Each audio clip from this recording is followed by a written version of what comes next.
Okay, so it's everything that we went over in the other room. So I have all my meats laid out, and this is the half a recipe. I already have my flour in a bowl, and I have everything else laid out. You do not need to lay it out like this. You can just add all your ingredients right into the bowl, because literally the second step is combine AP flour, sugar, salt, baking powder, and cream of tartar. All I wanted to do was to show you about what those amounts look like. And then I'm going to mix them around. Okay. Before I add any of my fat, I'm just gonna mix this around so my leavener and everything doesn't get mixed up in one place. Step number 3 is to combine the milk and the egg, but we'll get to that in a second. Step number 4 is using a pastry cutter, cut the butter, cold butter, into dry ingredients until it's pea size. So I literally, as soon as we came in here, like I had everything else set up, this butter is super cold. And one thing that the morning class had a problem with this morning was over mixing their biscuits. And that's gonna do a couple things. Is one, it's going to overwork the gluten and it's going to make them tougher. And the other thing that it's going to do is it's going to warm up your butter, and then and when it warms up the butter, you're not going to get the same you're not going to get the flakiness that you normally would. Okay, that looks pretty good. And for those of you who can't see very well, if you notice, there's no like huge chunks of butter. So I'm going to put that aside for now. I am going to use my my other bowl. I'm gonna whisk my egg.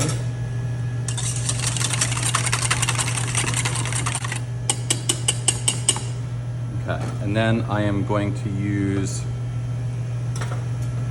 half a cup of milk, which is 4 ounces. So you scramble eggs. And we're just gonna mix this up. And then when I mix these two together, I'm gonna take this, I'm gonna make a little well in the center. I'm gonna pour it all in, and I'm gonna use my rubber spatula to make sure I get all of this out, because it is a ratio. And then I'm going to use the flat side of my rubber spatula, and I'm going to fold them in together. So when I fold this together, I use the flat side, and I start at the top of the bowl, like farthest away from me, and I just pull it around and I just fold it into the center. Now, this is where some people can overmix their biscuits. All that I am doing is mixing it until it picks up all the flour, and then I'm going to turn it out onto my bench, which is today a cutting board. But let me tell you, if you do this at home, your parents might appreciate you using a large cutting board rather than you doing it right on their counter. Okay, so at this point, it's all stuck together. So I'm going to put that aside for a second. I'm gonna take a little bit of extra flour, and I'm gonna do that fancy thing where they shake. And the reason that they do that is so that it's even. A lot of people, if they will take flour and they'll just be like, and there'll just be a pile of flour. Well, that's not really what you want. So, nice even coating of flour. I'm gonna put this out onto the board. Now, the recipe does say to mix it 4 or 5 times, I believe. I am a believer that the less you mix your biscuits, the better the biscuit will be. Also, I'm gonna try and get every little bit out of here. You can see how little is in my bowl. Okay, so all I'm gonna do is get as much off as possible. And now, if I put my hand on this, it's gonna be super sticky. So I'm gonna take a little bit more flour and put it over the top. And I'm just gonna pat it. And if it sticks, and I'm gonna make it into a rectangle.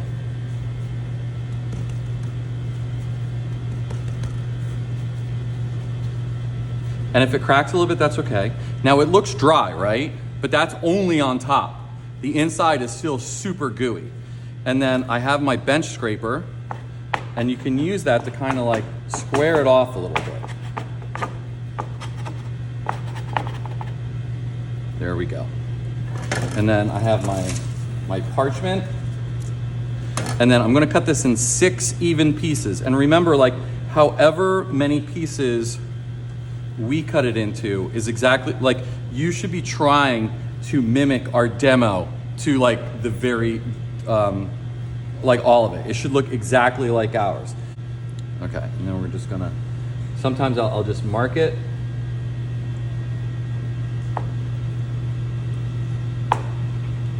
Whenever you cut biscuits, if it's a biscuit cutter or this kind of cutter, you don't like saw through it. This is the one time that you're gonna go straight down, because if you corkscrew it, it's going to like, it's gonna compress the layers and it might rise funny. And then I like to use this just to lift it up. I'm gonna put it right on the paper.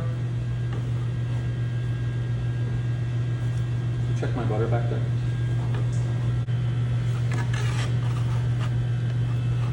This is what happens. I wind up talking to you guys.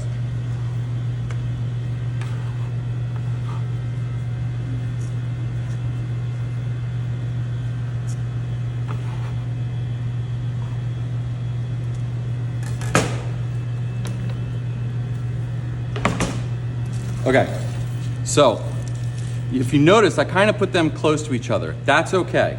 It's called shoulder to shoulder, and because that actually helps them rise and rise evenly. The only thing I'm gonna do though is put a little thumbprint in each one, which will help them from crowning, okay? And then I'm going to just coat them with some melted butter, and I'm going to put them in the oven. This is a little brown, but it's not too brown. I'll melt some new stuff for you guys. You don't need a lot.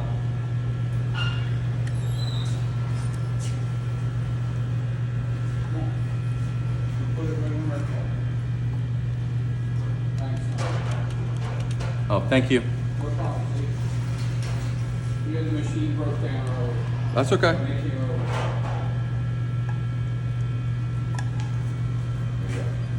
And you can, so once the butter is on, you can also, if you're not happy with the shape, you can also like just firm them up a little bit. But this kind of biscuit, this is not like the pretty round biscuit. This is kind of like a country biscuit, okay? So it's gonna spread out a little bit. It's gonna go up a little bit. One last thing that you have to do if you cook this in a convection oven is you have to tear the excess paper, because otherwise it'll cover and it won't brown, okay? So all that you're gonna do is make a little tear next to it, and you're going to literally pull back to get the excess paper out of the way. And that's it. And then we're gonna bake them off, and we're gonna put them in the storage, and we're gonna bake them off all together. Got it? All right.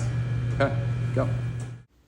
So we have our pan on medium high, and our biscuits are just out of the oven. And I added a little bit of oil to the pan because when you use store-bought sausage like this, sometimes the oil kind of soaks into the sausage and it burns more than browns. And so what we really want is to get that nice caramelization. So just start chopping it up. And when it gets like this, like really chopped up, just let it sit and let it brown at this point. You want that caramelization. And then after it sits, it's going to start to brown, and just stir it periodically. And then when it's all cooked through, what you're going to do is you are going to take it out of the pan. But if there's any fat in the bottom, just try and leave the fat in the bottom of the pan, because that's going to go towards the roux, and it's also going to make your sauce taste a lot better. Not that the fat wouldn't get back in there, but it's best when you're making a roux to get it in there from the beginning, because then it can, you know, help hydrate the flour. Let's get a little bit more out of the bottom. You can see that fond on the bottom. So there is fond on the bottom of the pan. That's the brown bits at the bottom. And so we're going to add our butter. And then we're going to let our butter melt, and our butter will help get that fond off the bottom because that brown stuff is really good sausage flavor. And then once it's melted, we're going to add our flour. And by adding our flour, this makes our roux, which is going to thicken our sauce. And you have to use something to hydrate the flour. If you just put flour right in the hot liquid, it would just lump up right away. So when you mix the flour with the butter, you're going to want to let it cook for like a minute or so, and that's going to help get that chalky flavor out of the roux. Then you're going to add all of your milk all at once. Now, if you notice, I'm using a stainless steel whisk and a stainless steel pan, which means that there's no chance of reaction, which is good. I'm also using a rubber spatula to get in the corners because what you don't want is you don't want all of those bits of roux to stick in the corners, because if it doesn't get up in the milk, like become one with the milk, it's going to create lumps when it eventually thickens. And this is when most students say to me, why isn't it thickening? It's not going to thicken until it reaches a simmer. So what you should do is season it up, little salt, some pepper. I don't add pepper to things most of the time. I add pepper to my sausage gravy and to steak au poivre, and that's really it. Any other time, it's a choice. But I am going to put it on a medium-low heat. I'm going to stir it periodically to make sure that the roux does not fall back down to the bottom of the pan. And then once it comes up to a simmer, it's going to thicken. So at this point, it has thickened, and it hasn't thickened all the way, because once this sits for like 10-15 minutes, it's going to get even thicker. So if you're thinking to yourself it looks thin, that's perfectly all right. So I am going to just make sure that it is seasoned properly, and I'm going to make sure I try it, season it up. Needs a little bit more salt. And then once it's all seasoned up, I am going to add all the sausage at once.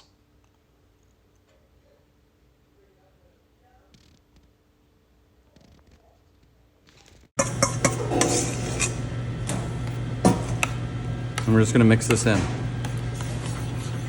And you know what? Like most white sauces, you want like perfectly white, but there's something about sausage gravy that if it's a little brown, that's okay.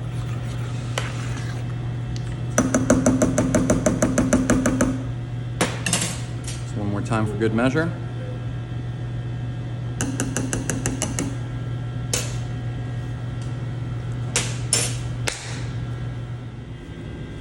Okay. So whenever you stir something and it has what I call guts in it, you want to make sure that you get the right amount. And then remember, we dip the bottom of the ladle. And there we go.